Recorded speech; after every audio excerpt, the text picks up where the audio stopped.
minhum dari jamaah bi ilmi lah, ini dekatnya bi ilmi dengan pengetahuanku.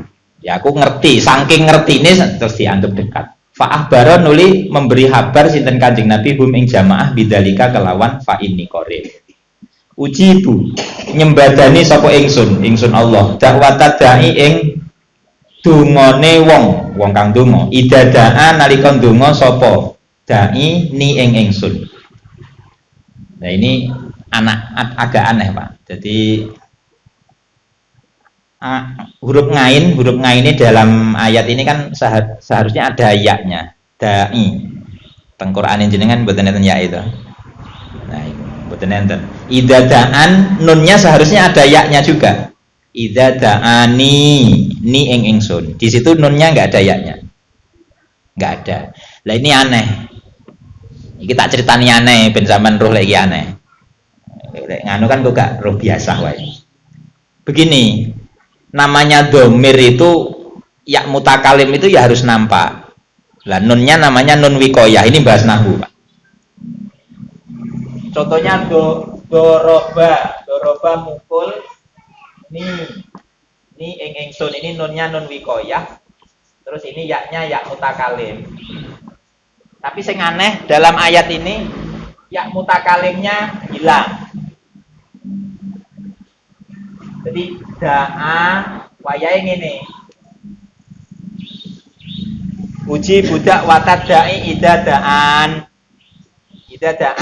ni ing ingsun. Jadi seharusnya begini tulisannya. Aturannya memang begini. Jenengan nanti kalau belajar nahwu ya mesti begitu. Lah kalau nggak ada ya mutakalimnya ya nggak diartikan ingsun, nggak diartikan aku.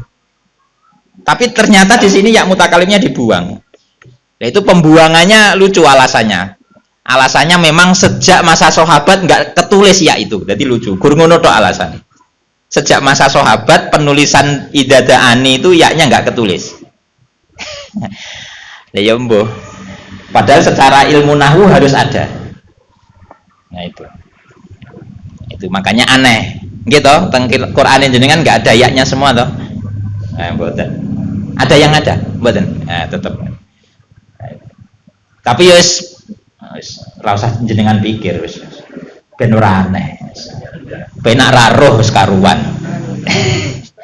Tapi ini kalau pakar-pakar ahli nahwu jeli, Pak. Karena nanti kalau tidak ada ya-nya nggak bisa dimaknani ingsun, aku. Kan kalau dimaknani seharusnya ada akunya ini. Uji budak watadai.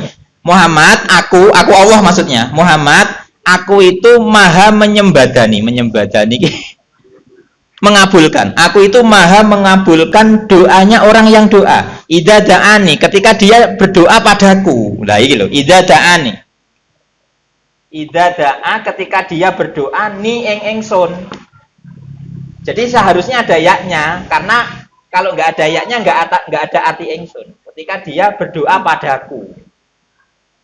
Jadi bahasa padakunya nggak ada kalau nggak ketulis ya-nya. Tapi di sini aneh.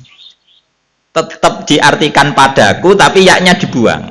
Kalau di tafsirnya alasannya karena memang dulu ke zaman sahabat ra ketulis, jadi wis manut. Ya ora lali, Pak. Sahabat yo ngalim-ngalim. Itu. Dan ini satu keanehan dalam Quran, artinya Al-Quran nggak bisa disetir dengan ilmu nahwu. Ya begitu.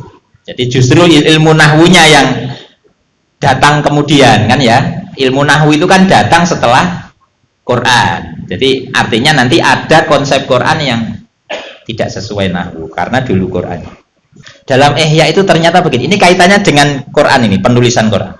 Jadi Imam Ghazali itu mengatakan bid'ah itu ada dua, bid'ah hasanah yang baik, yang kedua bid'ah madmumah yang jelek. Bid'ah madmumah itu yang bertentangan dengan syariat. Jadi meskipun di masa Nabi nggak ada, tapi kalau nggak bertentangan itu hasanah. Itu definisinya. Contohnya Imam Ghazali menyontohkan ini.